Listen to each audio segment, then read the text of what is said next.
The speed at which I get the comments is a little slow, I've noticed.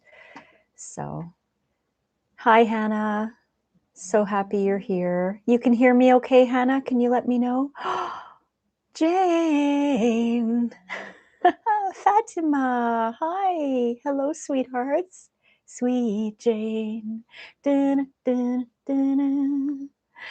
Oh, thank you so much, Jane. I needed a change. We need a change. Let's do it today.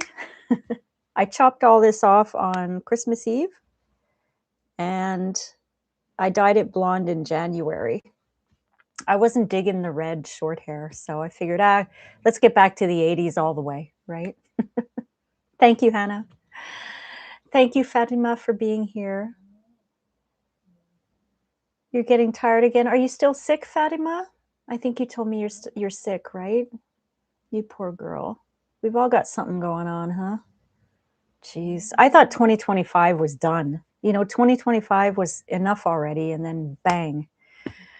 Oh my gosh. Guys, I just have to do a dog-related task for 1 second. Give me 1 second.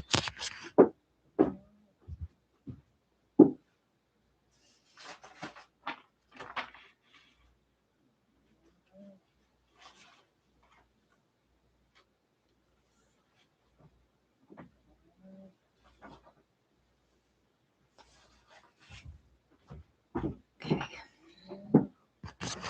Sorry about that. Let me get this on here. There we go. I am getting very good at doing things with one hand. For those of you who don't know, I broke my finger a week and a half ago, and it's in a hard cast right now. Hey, Nick! Thanks for being here, Nick. Quietly Align. Hello, Quietly Align. Thank you so much for being here. I appreciate you being here. Let's see. I don't want to miss anything. Oh, I'm so happy that you're all here today, friends. Oh my gosh. Yeah, Jane, it was really something. Sledgehammer to the finger. That's all I'm going to say. I was splitting wood and my finger got caught and it was too late to pull it out of the way and the sledgehammer came down and I heard the crack. Anyway, there is some good news. I didn't have to have the finger amputated. I saw a plastic surgeon on Tuesday, but I'll talk all about that in a minute. So we've got Hannah, who is Dancing Soul Sister, Hannah from Germany. We've got Jane, Sweet Jane from the United States. We've got Fatima from Toronto. She's not feeling well, so let's give her a little bit of love there. We've got Nick from Northwestern Ontario.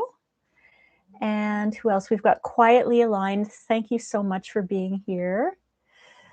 Wonder Woman, even with one hand. Yeah, one hand Wonder Woman. I am learning how to do stuff. Actually, I'm going to show you guys something. It's really cool. Okay, first of all, can't tie knots anymore. Can't zip anything up anymore. Very, very challenging to peel carrots, but I made a soup yesterday with carrots and apples and I peeled them. It took a little while, but I did it. Taking care of the 5 dogs, the hooligans. Holy guacamole, that's really interesting. But my dogs are so good. They're so patient. I just want to make sure I'm not like, is it doing that autofocus? Okay, hold on. There we go. All right. You guys see over here my leopard skin Tai Chi pants. And over here, Ali Faye and Oscar is right behind. Oscar the cat. All the dogs are in here with me. They love it here. So let's see. Oh, Septina's here. The Truthful Tea family is Septina. Thank you so much for being here, Septina. I don't think I forgot anybody, right? Septina from Ontario. Thank you so much for being here. And Blackjack. Thank you for being here, Blackjack. Yeah, it's going better. I'm going to talk to you guys about that, but I want to show you something first. Blackjack, you may know what this is if you're a guitar guy. These are called helper hands, I think, or helping hands. My late husband had this to help him do repairs on his guitars when he needed more than 2 sets of fingers, and I found it in the basement, and look what I did. You girls are gonna laugh. I put a nail file on it. It clips on, and now look. I don't need 2 hands to do a manicure. Yes, that's what I'm using it for. It's not meant for that, but that's what I'm using it for. It was interesting putting it together, I gotta tell you. Not bad, eh, Blackjack? Do you have one of those? Oh my god. Yeah, I think I might do a video on the creative ways that I'm using one hand to get through life. Oh my goodness. Thanks, Anna. Okay, now I wanted to do a little bit of an exercise before each gratitude hour.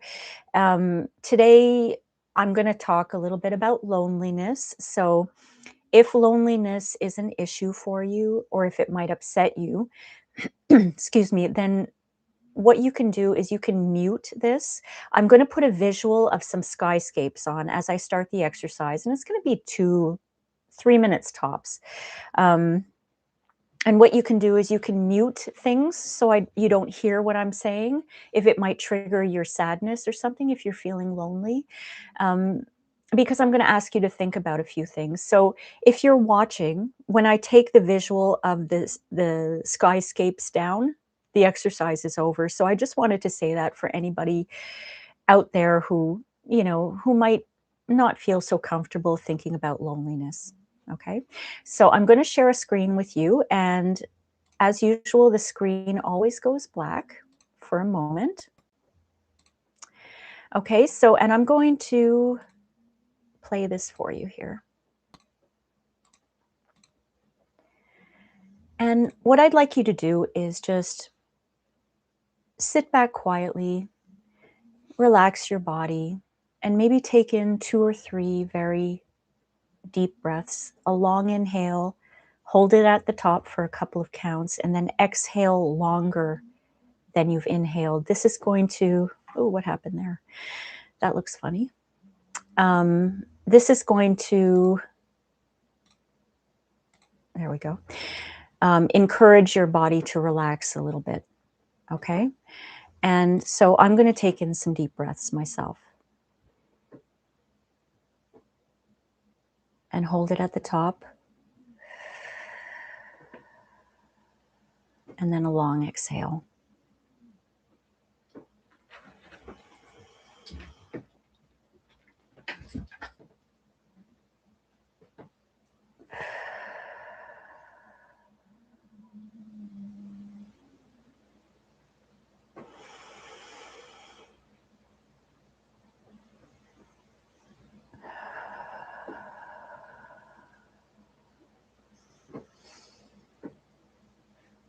Now, what I'd like you to do is just think about your recent past, not a year ago, 6 months ago, or even 3 months ago.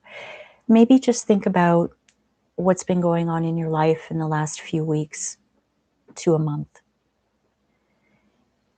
Was there a particular time in your life when maybe you felt lonely? What was happening at the time when you felt lonely? Were you with someone? Or were you alone? Were you in a crowded room filled with strangers?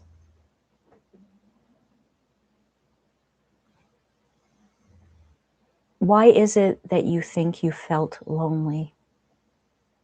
What was missing? Think really deeply about this.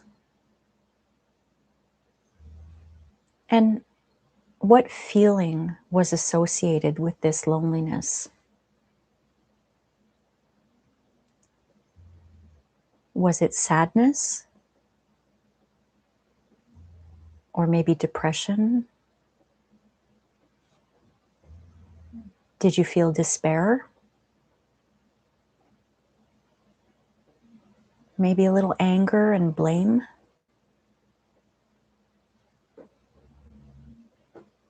What was missing? Maybe you can think about this for a few moments.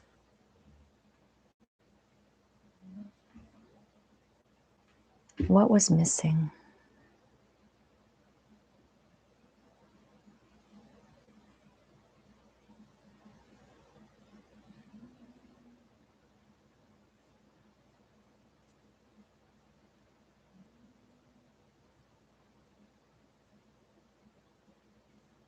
I'm just going to ask you guys if you had your eyes closed, why don't you slowly open them and shake, shake, shake around and take a few normal breaths, sip of water, something like that. Come back into the now. And if you'd like to share anything in the chat, we're very happy to receive you. That may have been hard for some people to go through.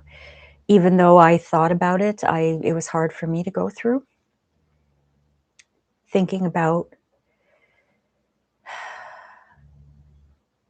what was missing. And Allison's here. Thank you so much for being here. Allison.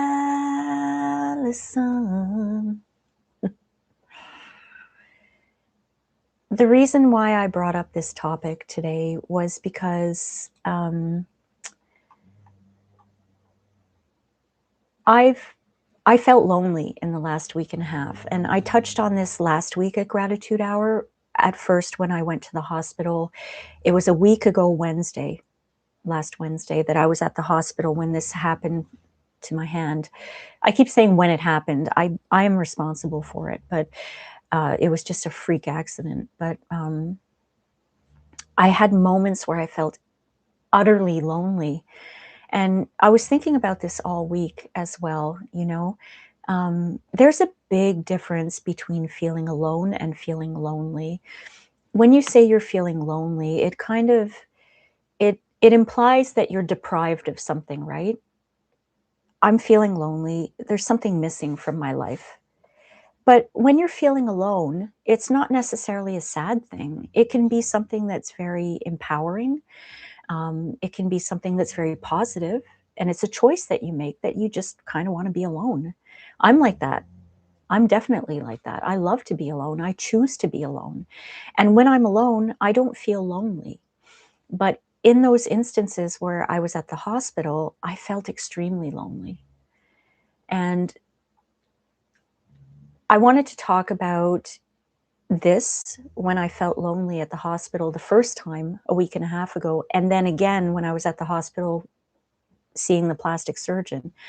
And also an interesting thing that happens, as most of you people who are with me and who have followed me, we don't always believe in coincidences, right?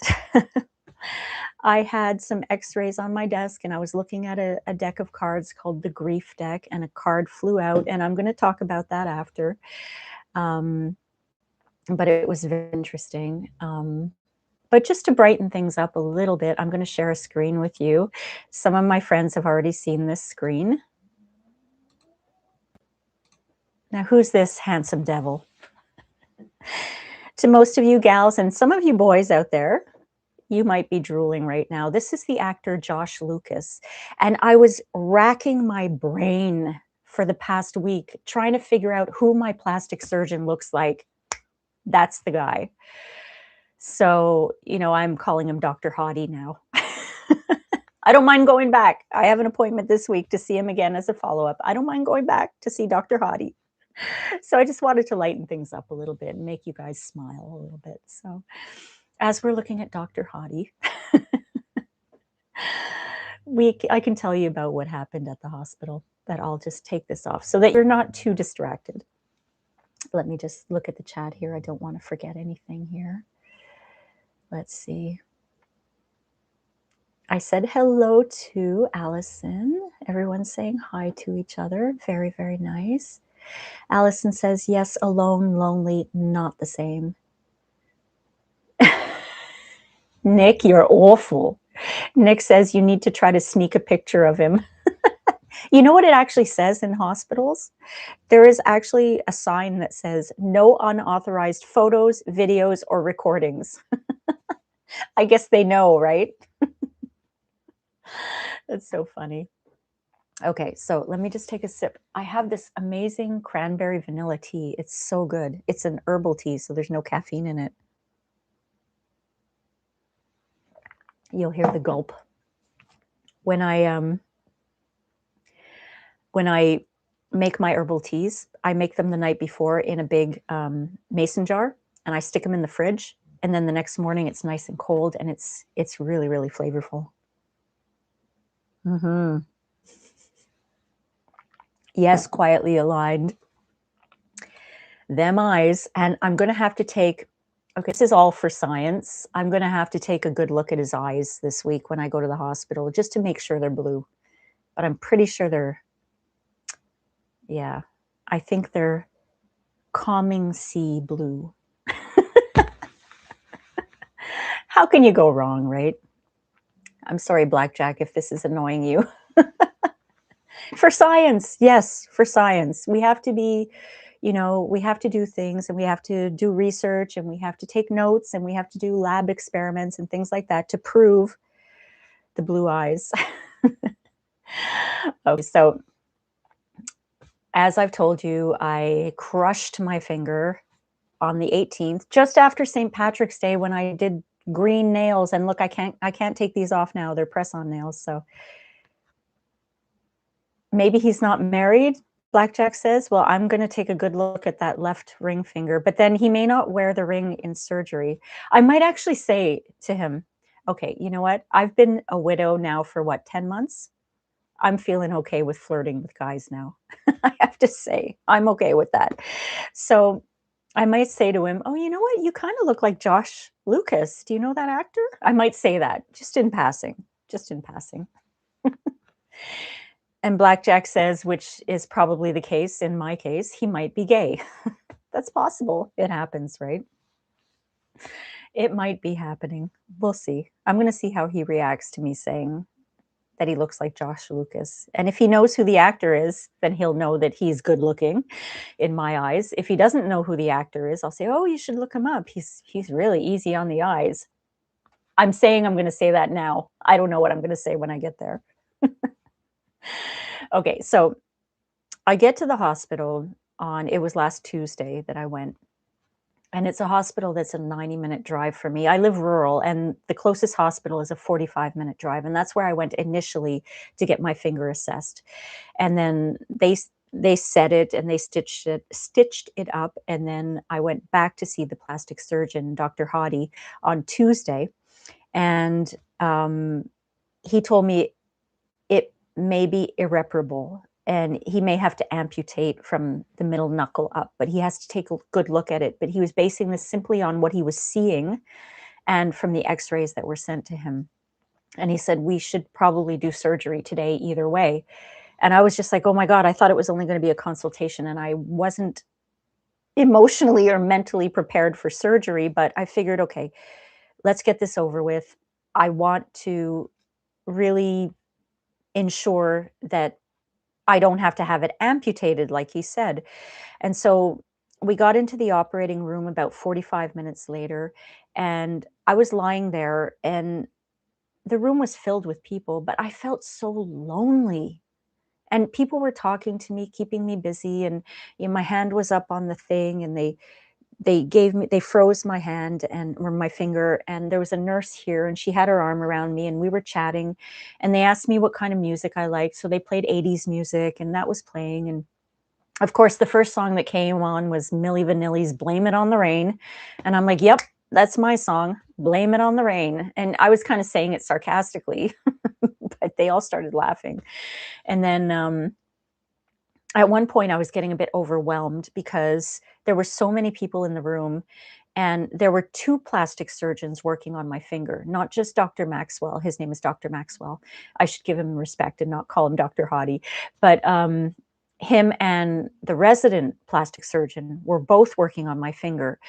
And there was another plastic surgeon that came in who had just finished an operation, and she wanted to watch to see how things were going. And then a fourth plastic surgeon came in, and she was an intern, so she was just watching. And then nurses coming in and out, and I was looking like this because I didn't want to look at my finger. And I looked at the nurse next to me, and I'm like, there are a lot of people in here. What's going on? And she said, "Rain, your finger is so crushed.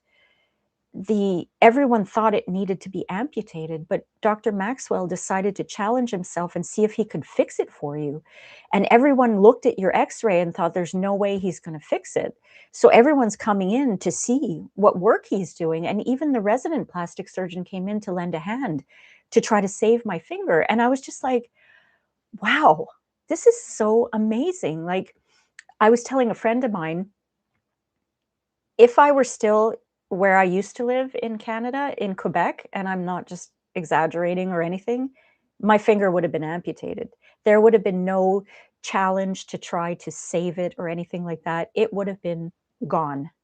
That was the attitude, just in and out, cattle call, that's it, you know? But these people took time to try to fix my finger, and I could hear them talking.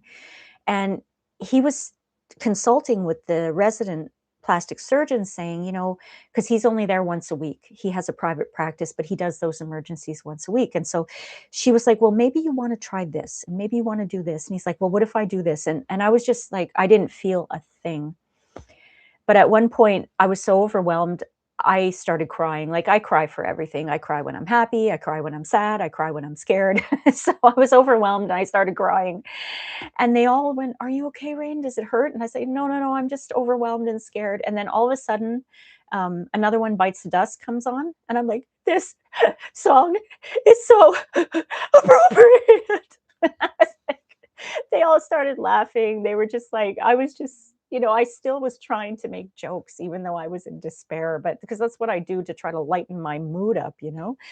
Anyway, so it was an hour and a half, an hour and 20 minutes plus in surgery when they finally started stitching me up and telling me, like, "We think it's going to be okay, but the problem is bones need to be like this to heal, tendons need to do this to heal." And the tendon at the top of my fingertip was almost non-existent, if I remember correctly what he said. And anyone out there can correct me if I'm wrong, but the finger bone is called the phalanx, I think. So the lower phalanx, the mid phalanx, and the upper phalanx, okay? So what he told me was, after all this is said and done, I will probably be able to have movement in the upper phalanx and the lower phalanx, but not the mid phalanx. He said this one might just stay stiff all the time, but we have to take it appointment by appointment.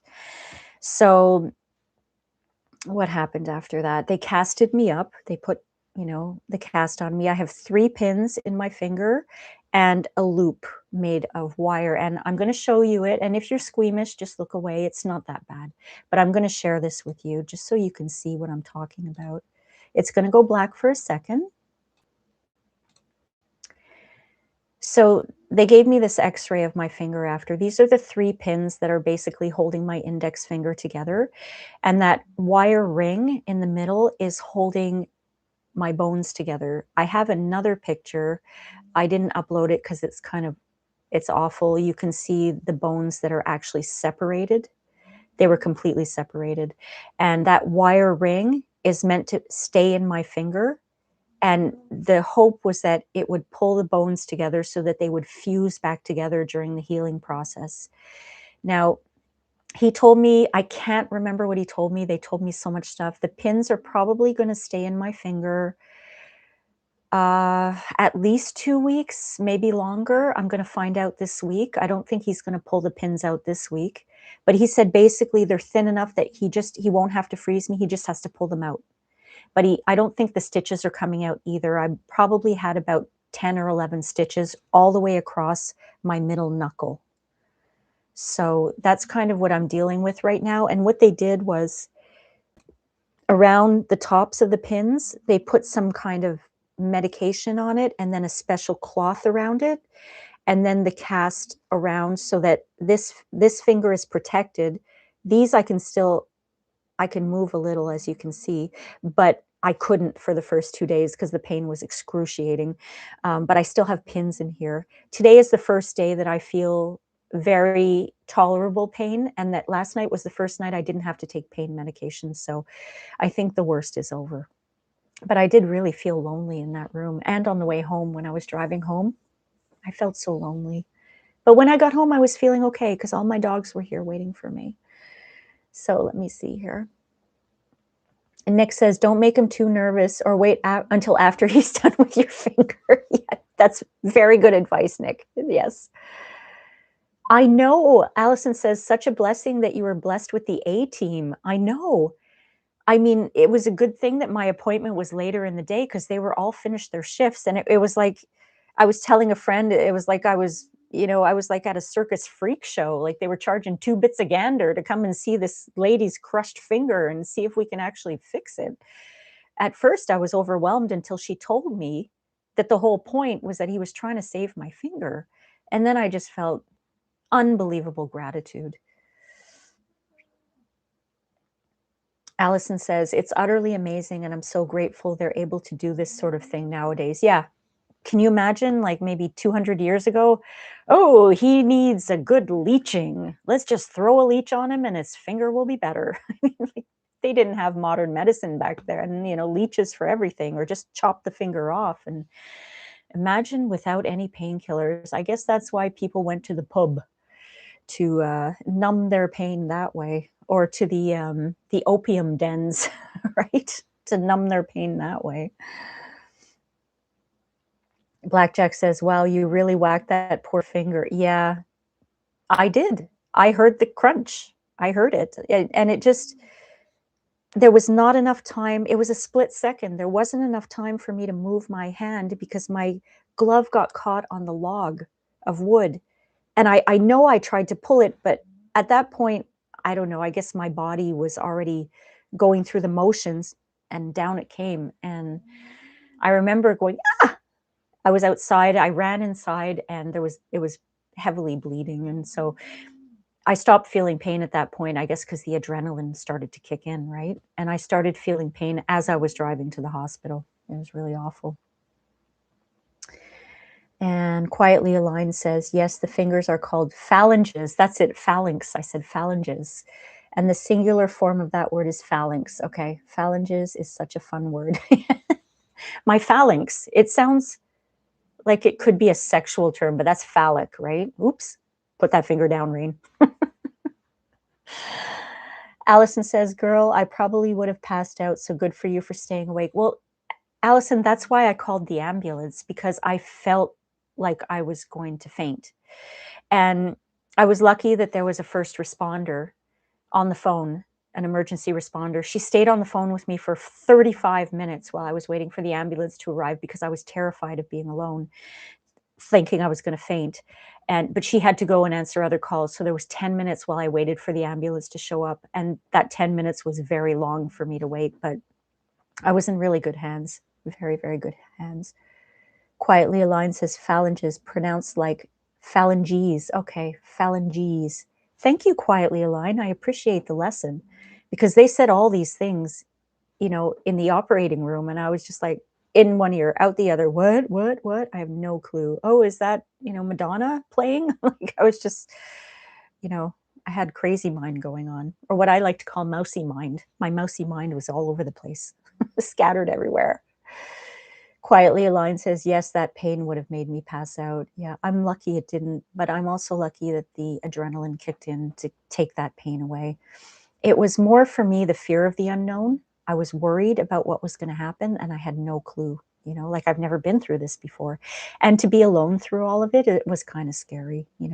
I mentioned last week there were feelings of anger that popped up that I wasn't expecting. Hold on. Towards my late husband, because as you guys all know, he took his life last May. And I was angry at him because he didn't take care of himself better, and he didn't go get help for himself. And he left me abandoned, and he should have been there with me. And of course, in hindsight, I said that out of emotion because I was feeling lonely. But when I had time to really think about it, I wasn't missing him. I was missing an intimate human connection. And for me, I think that when we feel lonely, it's because what's missing is the connection, a human connection, an animal connection. I was far away from my cozy home that I don't like to ever leave. All my pets were here. And of course, my friends were all at the tip of my fingers. on WhatsApp and texting, but I didn't have someone physically next to me who I was intimately involved with. And by intimate, I don't necessarily mean sexually involved with. I mean, having a deep and loving friendship with. You know, I didn't have that connection with me. So, despite the fact that I was in a room with caring and kind people who were being very good with me, I still felt lonely. It was that connection that was missing for me because as soon as I got home, that loneliness was gone. I felt the loneliness at the hospital and driving home. But as soon as I walked into this house, I didn't feel lonely anymore because I had that connection with my pets and they all came running to me. And of course, they all wanted to sniff my hand. I had to walk like this for a little while to make sure they didn't bump into it. But I got used to, taking care of them. And they can all sleep in my bed again now. I'm not worried about them banging into my hand because I kind of barricade myself with pillows. And it's just nice to have that connection with my pets who I love so much. And I know they love me too. So I don't feel lonely. And it was a very strange emotion for me to go through because I haven't felt lonely in a long time. And to feel that depth of loneliness when I was in a room full of people, it really got me thinking about what causes loneliness. And I'm not going to go into all of that today. I have a video planned for this channel for next week where I'm going to talk about the differences between being alone and feeling lonely, but also the ways we can feel lonely and what we can do to help ourselves come out of that loneliness. Because a lot of the times when people feel lonely and they don't do anything to help themselves, or they feel like they can't help themselves, it can lead to depression and it can often lead to suicide. There are statistics out there that link loneliness to suicide. And I know that in my late husband's case, he was extremely lonely, even though we were in a loving relationship for almost 12 years. The last 5 years were very difficult, but even at the height of our relationship when we first met, the first year or two, he still felt very lonely. And he told me all the time. And there was nothing I could do about it. I could shower him with affection. I could make him meals. I could, spend time with him. He still felt extremely lonely on the inside. Something was missing. He never had that true connection with me that took away his loneliness. And I know that that contributed to his suicide. I know that it did. And so, if anyone's feeling lonely out there, I always try to say, try your best to find a way, figure out what it is that's making you feel lonely, and try to find a way to ease that loneliness somehow so that you don't have to go through that anymore. So let me see. Check out the chat. Yeah, the pain, I'm so grateful that the pain is just tolerable right now. Right now, I'm having like pins and needles mostly, and I'm sure that's the nerves doing their thing, hopefully trying to get better. And once in a while, I have this, it makes me laugh when it happens, but I have this almost feels like an electrical shock going through my finger from the tip of my finger all the way to the bottom. And when it happens, it's not necessarily pain, but it feels like I'm being shocked with like an electrode or something. And I physically do this. I go, when it happens. And then I laugh and then it happens again. It usually lasts maybe a minute off and on. And then I don't feel it for another, like, I don't know, couple of hours. It happened right before gratitude hour. So I'm hoping it doesn't happen again. But if it does, you'll hear me go, Quietly Aligned says, thank you for openly sharing this and the various other topics in this space. It's refreshing to tune into a channel that's offering vulnerability and honesty. Feels like we're holding space. Oh, that's nice. Thank you so much. The electric shock is your nerves trying to regenerate. Yeah, that's what I was hoping. Hoping that's what they're trying to do. And I hope they regenerate fast because I'm sick of going, yeah. It's really something. Oh my gosh. Okay, I want to get to, yeah, Allison says that's your nerves firing. That's good. Okay, good. As long as it's a good thing, I don't mind. But, when I'm in public and I try not I'm like, you know what? It reminds me of Kramer when he goes, yeah. Kramer from Seinfeld. That's what I feel like I'm doing.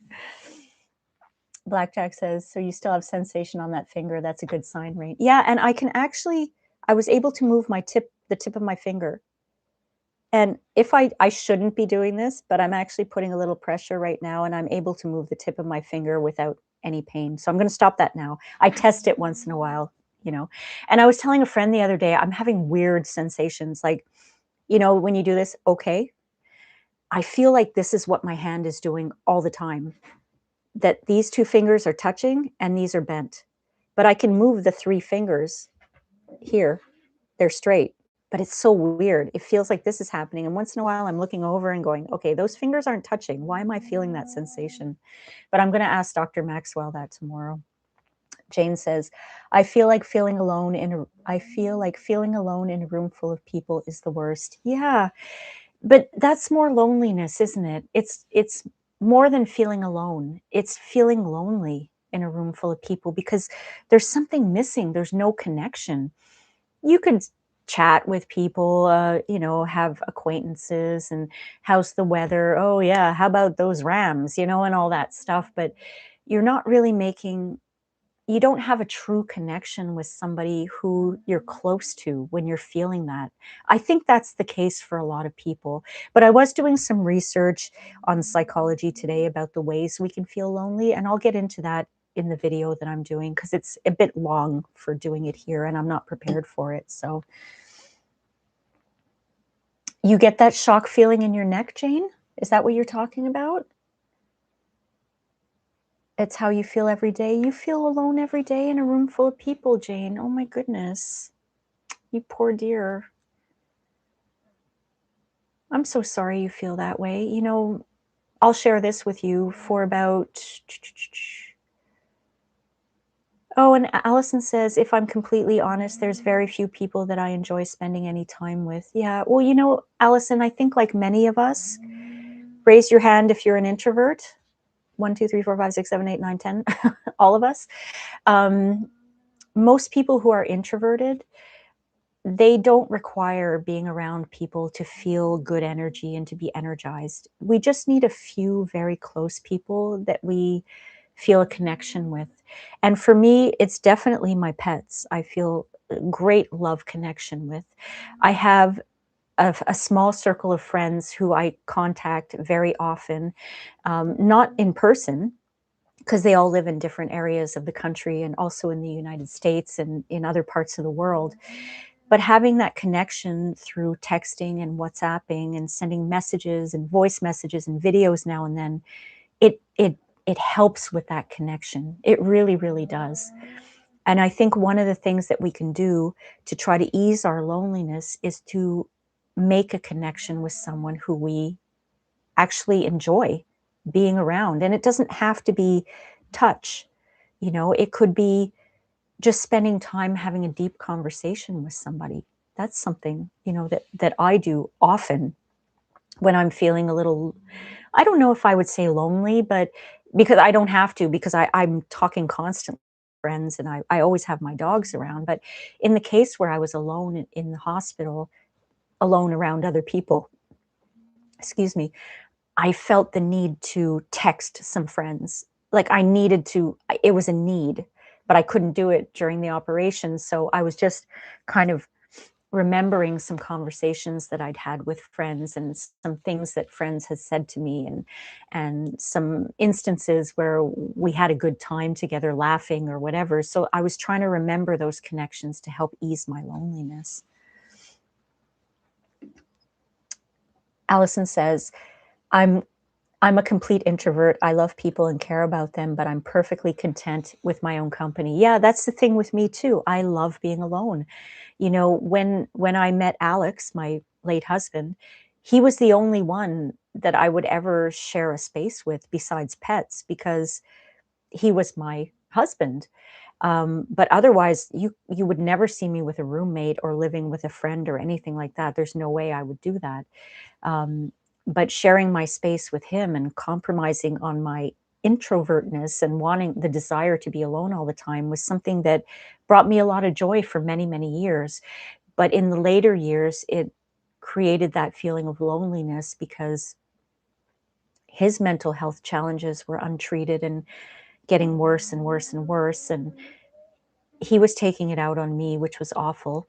Um, and it created such an atmosphere of tension and of eggshell walking. And I felt extremely lonely in my relationship. And I remember in 2017, it was, or 2018, I was so lonely. I would go to him and say, you want to do this, want to do that? No, no, no, I have to work. I have to do this. I have to do that. And he was on a schedule where he was awake all night and he slept all day, and I was awake all day and slept all night. So we were like two ships passing in the wind, and the intimacy was getting lower and lower, and we were spending less and less time together. The connection was breaking very gently and continually. And I mentioned this in my video on anticipatory grief, that I had been mourning the end of the relationship for years because I knew that it was destined to be over at some point with regards to the patterns that were showing. And the way I was able to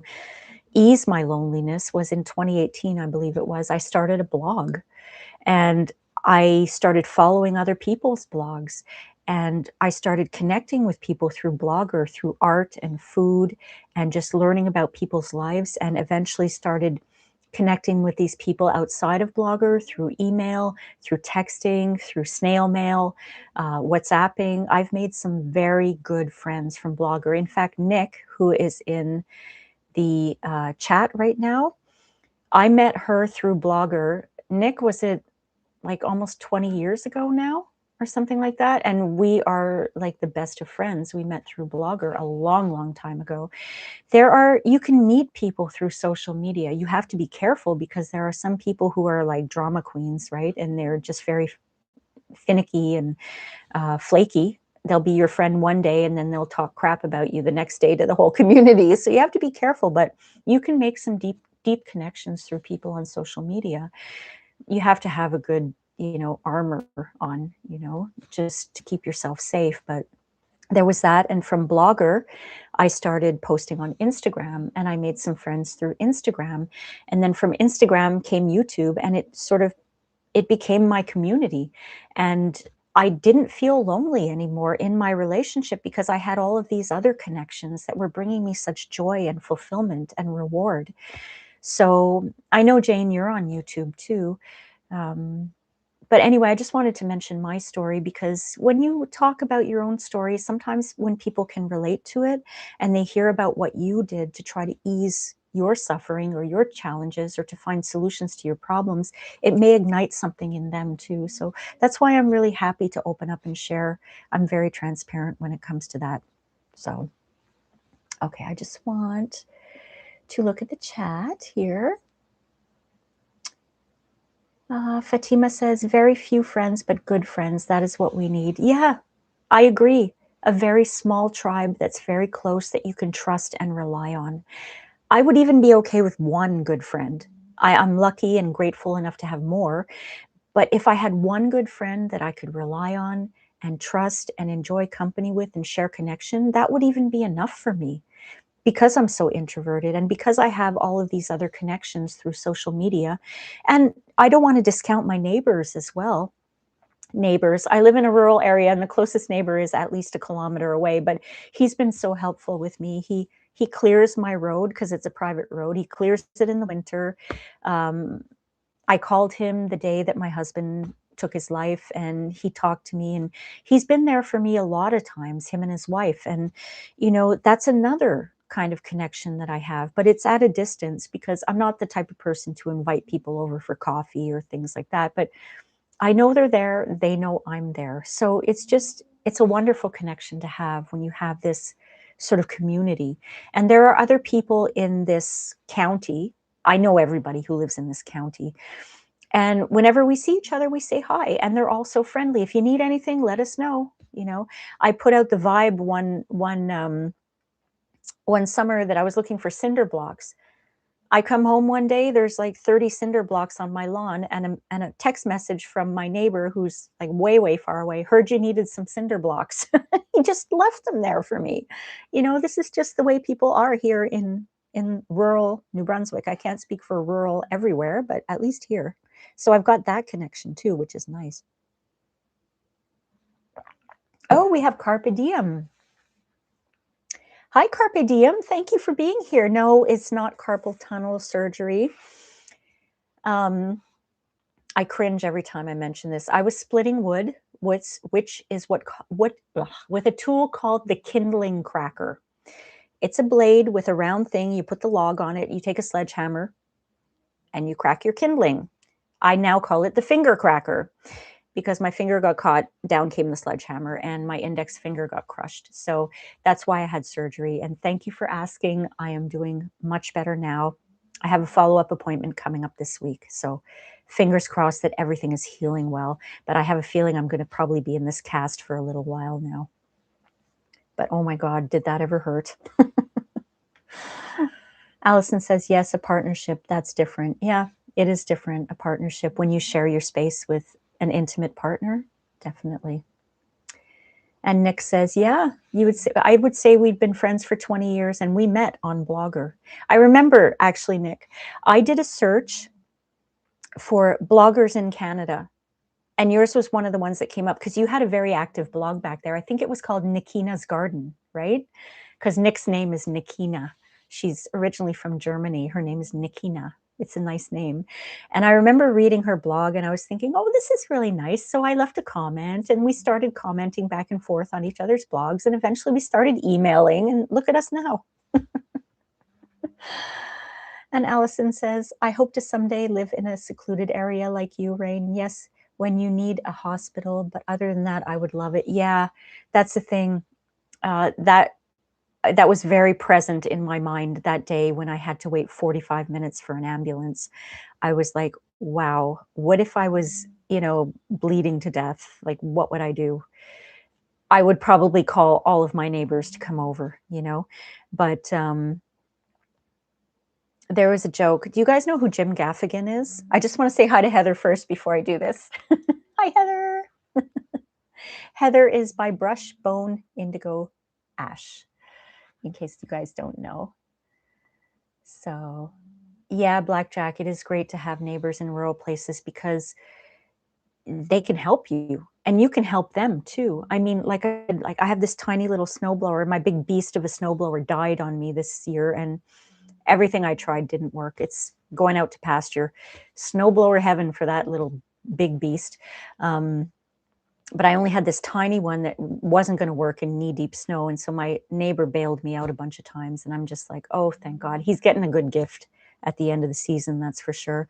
And I had another neighbor, actually, he does septic systems. They're brothers. The guy who gave me the cinder blocks, his name is Perry, and his brother is Larry. And like their last name is Black. And there's another last name named LeBlanc, which is the white if you translate it from French. So I always say the black and whites. It's black and white town here. Someone's either a Black or a LeBlanc around here. They're all kind of related through marriage or through kinship. And they're all so nice. So brother Larry came over one time just to look at my septic system and tell me, you don't need to do anything about it. It's fine. And he took the time to come and do that for me. And, I gave him some cheese, and because I make cheese, I gave him a wheel of cheese, and we started chatting about dogs and things like that. And I met his wife, and everyone's just really, really nice here. I love living rural. It's wonderful. But yeah, the distance from hospitals is something else. So. Okay, everyone's saying hello. Okay, so yes. Do you know Jim Gaffigan? He's a comic. He's very pale and blonde hair. He's all over YouTube. He's really, really funny. What was my point? There was a point that I was going to make, and I have to think of my point. Let's see. It reminded me of something. I can't remember what my point is, but I was going to make a really funny joke, and I can't remember what it is now. Okay, if it comes back to me, I'll make the joke because I want you guys to laugh. Okay, so I want to go to the second reason why I'm talking about this here. Now, keep in mind, I'm going to show you my x-ray again. This is my x-ray, okay? Keep this in mind. You see the pins? Look at this x-ray just for a moment. And as I was going through this deck called the Grief deck, a card flew out. And yeah, Heather, you haven't seen it. A card flew out right next to my x-ray because I have my x-rays right here. I have the x-rays here, right? And this is the card that flew out, okay? The screen is going to go black for a little bit as I share this. Okay, this is the card that I pulled. Now, what do you guys see? Say it, say it, say it in the chat. What do you see? Why did it fly right next to my x-rays? Yeah, pins. Yeah, yeah. What is in my finger, right? Yeah. Isn't that crazy? It just flew right out. So I'm looking at this and I'm like, okay, we don't believe in coinky dinkies. This flew out for a reason. So I have 3 pins in my finger. And if you look at, I'm really diving deep into the symbolism here. If you look at this, yeah, Hannah, right? So if you look at this image from left to right, 3 pins on the left side. There are 3 pins kind of widened where the little man is on the left. And then there's 3 pins facing each other, 3 pins over there, and then 3 pins at the very end. They're in threes. So that's another coincidence, right? So there's pins in groups of threes. And if you look at the 2 figures, there's one on the left side. He's standing behind one of the pins and he's looking up at the top of the mountain. And then there's another figure on the right side. The very right side, it's a green, I don't know what it is. I couldn't even see what it was on the card. And it's being held down by one of the pins. And the symbolism I saw on that was that I have a choice here. I can either face this challenge and climb what seems to be an insurmountable climb, or I can let these pins hold me down and I can be defeated by them. And yes, I'm not going to lie, the first 2 days after the surgery, I was in excruciating pain. In fact, I had to call the hospital to get a heavier prescription sent to my pharmacy for pain because I couldn't handle it. I really couldn't handle it. But I was that one pinned under the pin, like I was defeated by it. But then as the days went by and as I thought about things, I thought, you know what? I'm going to climb that mountain despite how hard it might be. There might be some rough turns. I might fall back a little bit, but I want to get to the top of that mountain and I want to overcome this. So this was a good card that popped out for me with regards to my situation and how I had my mindset on it. But more so, I turned the card around and another, coincidentally enough, this is what it said on the back of the card: living with loneliness. Another coincidence, because I was just thinking about how lonely I felt at the hospital during all of this. And you know, this little blurb that's written down, it's from the Grief deck. So this is all about grief and what you can do to help yourself get through the loneliness of grief. But in my case, maybe it was grief. Maybe I was lonely for the fact that, you know, I was going to lose dexterity in my hand, but I don't think so. For me, it was more missing that human connection. And just the fact that this card was all about loneliness. Let me bring up the card again. Black screen for a second. Just, you know, the card was about loneliness. Plus it had all the pins in it and the treacherous mountain that seems to be impossible to climb. And this all had a lot of significance for me. And I thought it was really cool when I pulled that, you know. So let me see here. All right, I'm going back just a little bit because I don't want to miss anything. Hannah says, I do not feel like I belong to the folks here in this place. You know, I don't know where you live in Germany, Hannah, but I find personally, when I'm living in a city or a suburb, I don't feel part of the community at all. Here, where it's rural, where there are very few people, I think there's under 500 people who live in my county.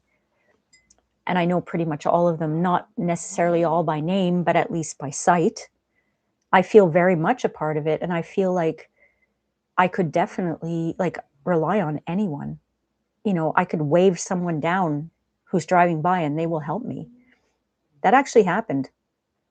I was driving one time and I stopped my car because I was having problems with my cell phone at home. So I drove my car out to one of the, not the main road, but one of the main roads that lead to the main road. And I was stopped there on my phone, and a neighbor who, I don't know how far away he was, way, way, way, way up, he stopped. He's like, "Hey, is everything okay?" And I recognized him.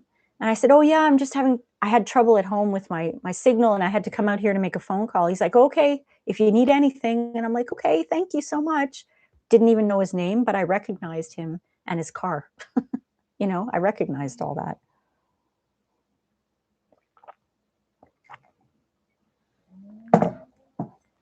All right, let's see.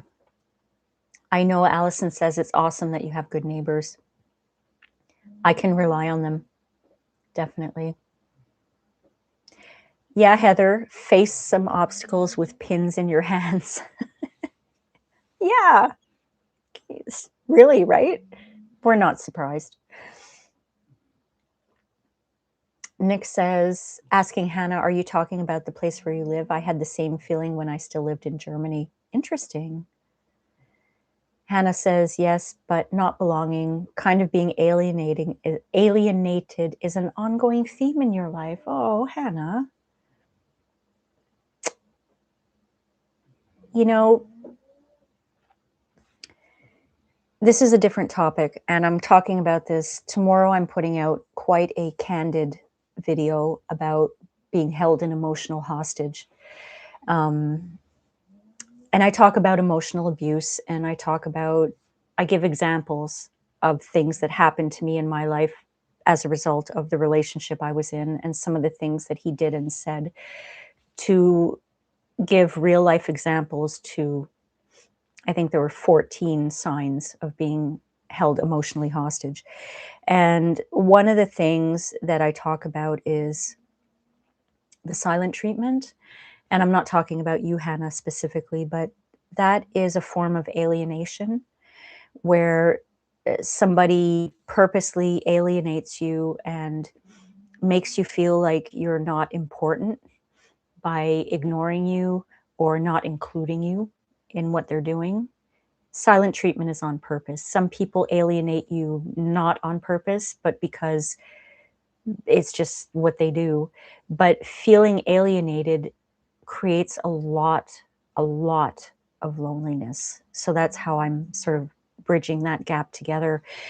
And so something maybe that you could think of is, how can you take it upon yourself not to feel alienated? It's a big, big task, and it's a big thing to think about, but everything starts with reflection, right? Education and reflection on everything. If you feel an ongoing theme in your life of being alienated that creates loneliness for you, reflect on, you know, what it is that you need, what's missing from your life, and how can you go about getting that in your life. This is just me saying this in a friendly manner, you know, because it hurts my heart to hear that kind of thing, you know? Okay. And Heather is relating to what Hannah and Nick are talking about. She says it feels very heavy at times. Yeah, being alienated feels very heavy because you're always questioning yourself. Did I do something? Nick says, I always felt like it was so hard to find yourself. There were so many rules and expectations. You're different. You're out. Being German in Germany puts a lot of pressure on you. Wow, I never heard that before. And Hannah says, do you think it's a German phenomenon? Interesting. Interesting.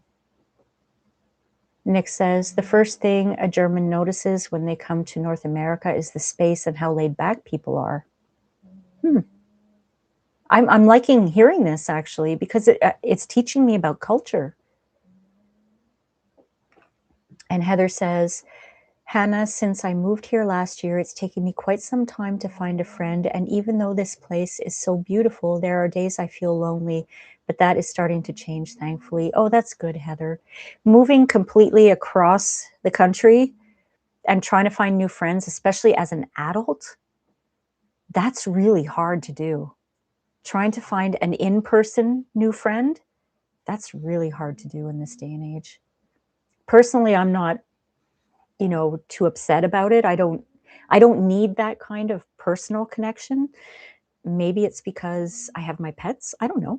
Maybe it's because I have a lot of beautiful friends that I can contact on my phone. And I don't know. I don't require that in-person connection personally.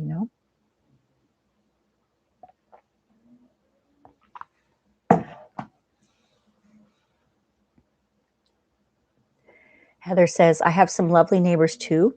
We get zucchini, melons, sometimes tamales, hot tamales. Oh, that's so cool. That's one way to interact with people, is to share your garden. Do you have a community garden that you can, because I think you live in an apartment, right, Heather? Do you have a community garden that's available to you? That could get you out there meeting people too. Yeah, Heather says, I know that feeling of alienation, Rain. It can truly hurt on a personal level. Yeah, because I feel like it is personal. When I was in high school, I went to, oh my God, a Catholic school for girls, private school run by nuns. And that's clearly not me. If you liked it and you were in that kind of situation, I'm happy for you. But for me, it was not good. And I was a bit of a rebel. Rebel. I had going back to my 80s, but my hair was black back then. Sid Vicious look, with the spiky hair. And I had an anarchy earring, and oh God, I had no idea what I was doing. A teenager wearing an anarchy earring. Do you know what anarchy is, Rain? Yeah, the Sex Pistols sing about it. So, I was a bit of a rebel, and I didn't really fit into the rich girl, atmosphere of the school. So I was part of the outcast group, but we had so much fun. I loved my outcast group. But when it came down to things like going to dances, we would have dances. Our school would be invited to the boys' private school dances. But the people in charge of the tickets would always give it to their friends first, so there wouldn't be enough tickets left for the outcast group. So that was always tough. I remember that. I'm going to get them back. No, I'm not. That's how I felt at the time. Oh, God. Allison says, home is my sanctuary as well as the forest. I enjoy going out places, but always had to come home. Love solitude. Yeah. I'm not big on going out. I go out once a month for monthly shopping. Now I have to go out more often because of this, right? But here, let me stop sharing that. I want to be at home all the time. I mean, if I could order groceries, I would not even go out. Seriously. I could order everything online except for, certain groceries that I need. I could order all the pet food online, the pet meds, everything. My own meds, um, mostly all the things I need, but, dairy products and, produce that I don't grow for myself, I have to go out and get. So that's once a month. That's all I can do. And it exhausts me for days after that. I'm a wreck after that. Okay, I don't want to miss anything. Okay. Yeah, Hannah says a new start is very challenging, Heather. Hannah is a rebel heart too. Good for you. Blackjack says, I had nuns for teachers. They were horrid. No patience. Catholics in Quebec. In Saint Foy? I was in Montreal, Blackjack. Saint Foy, Quebec. Is that up near Quebec City? Catholics in Quebec. Yeah, that was awful. I remember the head nun. She was the principal. She was from a wealthy family, and she used to dress in the best clothes, and she wore makeup, and she walked with her nose up, and she insisted we call her mother. Ooh. Oh, God. Heather says, I love my solitude. My home and one of our local parks are sanctuaries for me. My neighbor next door works at a winery farm, and they share their bounty with us. They grow grapes too on their fence. Oh my God, you have a source of wine. That's so nice. I used to make my own wine a long time ago. Do you see what's behind me there, Heather?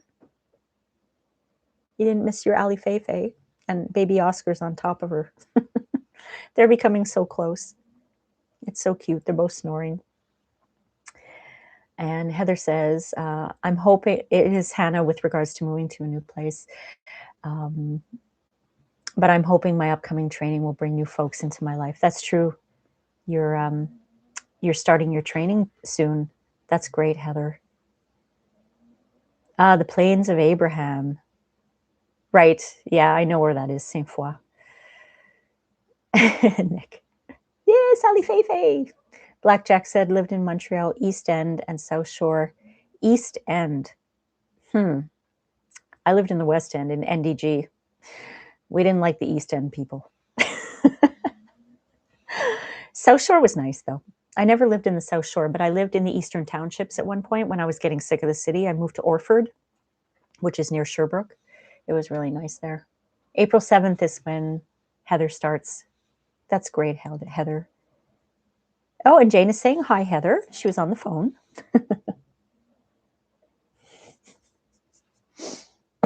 I was a West End girl. Do, do, do, do, do, do. Yeah, the song West End Girls. I used to love that. I don't know the lyrics. I was going to try to go da da da da da da da da da da da da da da da da, but I don't know the lyrics. Yeah, I'm trying to remember all of my 80s and 90s music. Well, friends, let me see. Is there anything else that I wanted to share with you today? Because, you know, we started this off a little heavy, talking about loneliness, you know, and feeling lonely. I showed you the card. Let me see. Let's see. I wrote some notes because I don't like to forget anything. Blackjack said, I lived in the West End as well, Pierrefonds and Titreville and Roxborough. Pierrefonds. I lived in Beaconsfield for a while, actually. I took the train to Montreal. I loved the commuter train. I loved it. It was so nice. That was sort of the progression. I lived in Montreal, then I moved to Beaconsfield. For those of you who don't know, Blackjack probably knows what I'm talking about. Beaconsfield is a suburb outside of Montreal. So I lived in Beaconsfield, and then I moved up north to Morin Heights, which is near Saint-Sauveur, which is up in the mountains. It was a small mountain ski village. And then after that is when I moved really, really rural. And eventually I'm here in New Brunswick in a rural area. So I just kind of, you know, progressed from city living to rural living. Pierrefonds is rock bottom. Yeah, well, there are some areas in Pierrefonds that are kind of iffy. Definitely. Oh, God. Oh, you know, there's one thing that I used to say. I used to say solitude is bliss. I used to say that all the time. Being alone is a choice that I've made. It's a lifestyle that I enjoy. Solitude is bliss. I love being alone. I love it. And I guess I don't feel lonely because I contact friends every single day. And like I said, I have my dogs that are always, you know, looking for affection, and I'm happy to give them affection and pet them because, you know, one thing that science says is when you hug someone or you touch someone or you pet a pet, or when a pet comes over and snuggles you, both you and the other person receiving releases oxytocin. It's the hormone of well-being and feeling good. So if you can find ways to release oxytocin, natural ways to do that, you might feel less lonely. And I'm going to be talking about that in that video that I keep promoting, that I haven't done yet, that I'm going to be publishing a week from tomorrow. I have one coming up tomorrow. Like I said, it's kind of it's the most I talk about the emotional abuse that I went through in my former relationship. So, and I was thinking about the pandemic and how I'm sure there's a lot of people out there who are extroverts who probably felt even more lonely than ever, because extroverts, they energize themselves by being around people. And if that was taken away from them, I'm sure that caused a lot of problems with extroverts too. Like for someone like me, COVID was like whatever, it didn't make any difference to me. In fact, it was even better because there were less people around and I had an excuse not to go out now. But yeah, I'm sure it didn't really affect me all that much, but I'm sure it affected the extroverts out there, you know? Let me see here. Jane says, I love train rides. Yeah. I take the train from Chicago to San Diego every time I go out to my mom's. Oh, that must be a nice trip.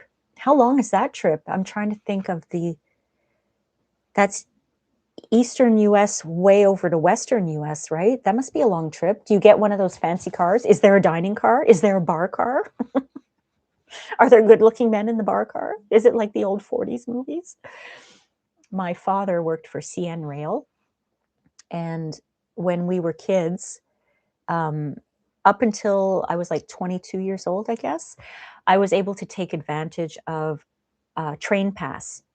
Anywhere in Canada, I could ride for free. Um, most of the time, it had to be in coach. And I wish I had taken advantage of traveling all the way to BC and back to see the Rockies, and I didn't. Oh my gosh, that's one regret I really have about that. But I had a friend who lived in Toronto. I was in Toronto every weekend for a whole year, hanging out at my friend's house, because I would take the coach train Friday night. It was like the overnight train. I think it left Montreal at 11 and it arrived the next morning in Toronto at like 6 in the morning or something.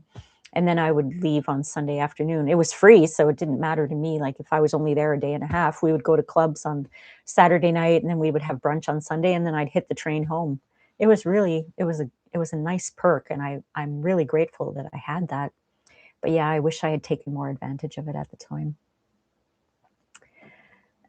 Okay, wait, where am I? Heather says, I actually enjoyed the lockdown. Yeah, it was so nice. I live in sort of what you would call cottage country, though there aren't that many cottages around here. It's more like hunting country. So the most people I ever see are in September and early October, and otherwise there's hardly anyone around. But during COVID, people weren't coming up. So the first year that I moved here was in 2020 when I bought this place. I thought this is how it was. Like, oh my gosh, nobody around. This is heaven, heaven on earth. There was so much wildlife. And because there were no cars around, the wildlife was starting to come out and stuff. It was really, really a nice experience at first. Now, of course, we're back to normal and there are people around. Yes, Hannah, you hug yourself anytime you need a hug to get that oxytocin. I can't do it right now, but I know. A little hug. Jane's a total introvert. Yeah, I think most of us are in this chat here. Okay, Allison, go walk Scout. I'll talk to you later, Allison. Yes, I am going to have the nap of a lifetime after this, because I've realized that now that the pain has pretty much subsided, I am fatigued beyond belief. As soon as this live stream's over, I'm hitting the sack. And I don't want to wake up until tomorrow morning when I have to, take the dogs out. I'm going to have to take them out later and feed them. But you know what I mean? I want to stay in bed for as long as I can. Jane says, it's 3 days. I get a room. The dining car is the best. Oh, that's fun. I used to love the dining car. It was so much fun. Yeah, Hannah didn't suffer from lockdown either.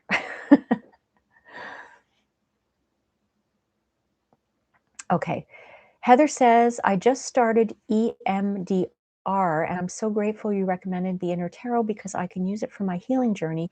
Even my counselor is thrilled and impressed with the book after I showed her. Oh, that's great.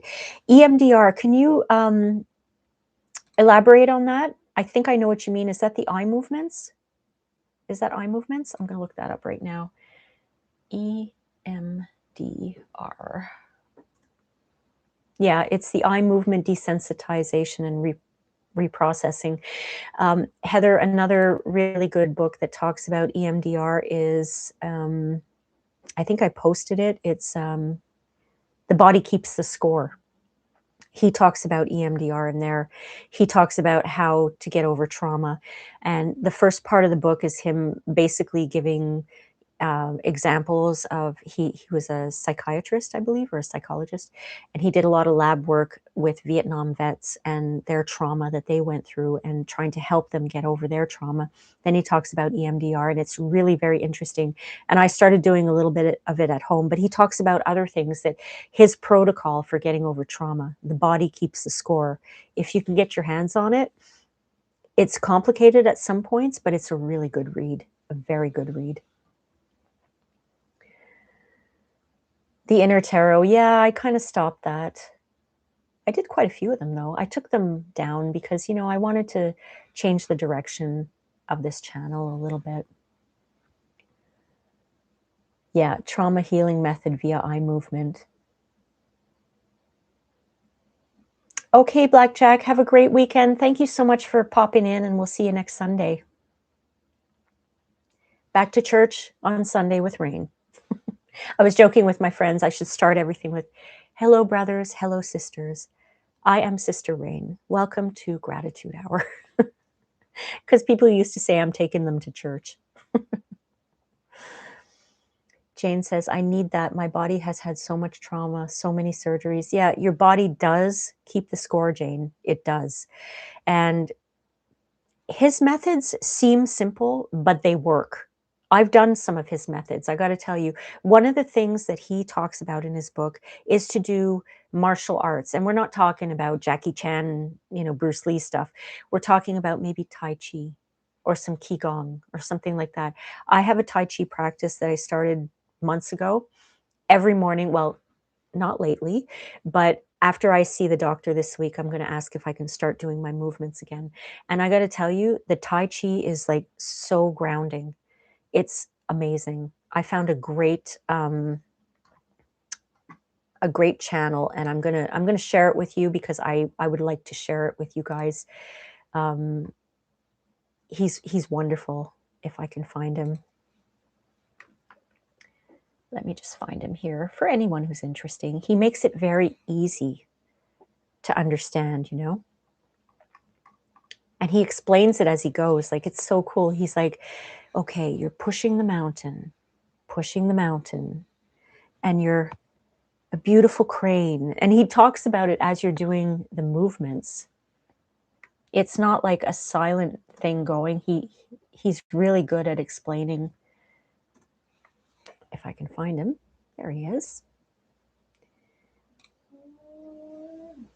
Okay, let me share his channel here. One-handed sharing here. I'll put it here in the chat. There you go. Okay.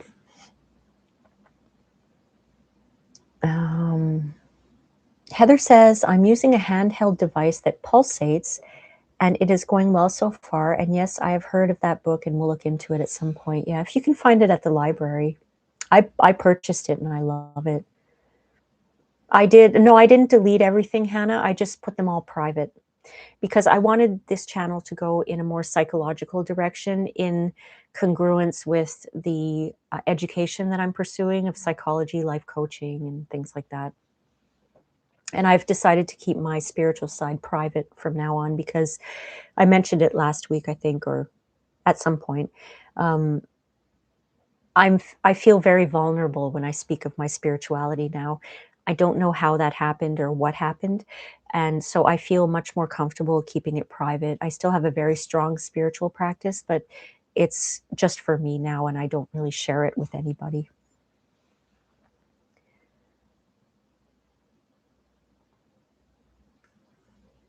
Heather says Tai Chi has been all the rage on my YouTube, Instagram feeds. Oh, really? Oh, cool. I did not know that, but I love it. And his are only like 10 or 15 minutes long. He's great. I got Nick hooked on him too. Nick's hooked on the same one. Right. You do what's right for you and your well-being, and nobody can tell you what's good for you. You have to figure out what's good for yourself. Definitely. Okay, friends. So I am going to get going because I'm feeling a wave of fatigue here, and I have to join these hooligans here in bed so that I can get some rest. Wish me luck this week at the doctor, and I will try not to make bedroom eyes at him. Oh, Heather, you didn't see what my doctor looks like. Hold on, I'm going to show you. It'll be black for a second. Josh Lucas. That's what my plastic surgeon, that's who he looks like. Not too shabby, huh? Not too shabby. Hubba hubba indeed. Purpose for a while. I was happy sharing it for a while, but now I'm in an area of my life where I like to keep it a little more private. But share other things that are not private at all in my life, like the abuse I went through in my former relationship and things like that. So it all depends, you know. So friends, yeah, have a lovely rest of the day and have a beautiful week. And I'll see you back here same time next Sunday for Gratitude Hour. And I hope everything goes well for everyone. And you know, if you're feeling lonely, try to connect with someone. Try to connect with a pet. You know, try to connect with a cat or a dog and hug and hug and hug and try to release some of that oxytocin, you know. Blessings to everyone. Thank you so much. Have a great day, friends. I'm going to end the stream now and then out I go. Thanks for your support so much. You know what? This is a connection for me. This is a beautiful connection for me. I have a lot of support and love out there, so I appreciate it. I just want you guys to know I'm grateful for you. All right? Tap, tap, tapping my heart, sending you so much love. Going to end the stream now. Bye.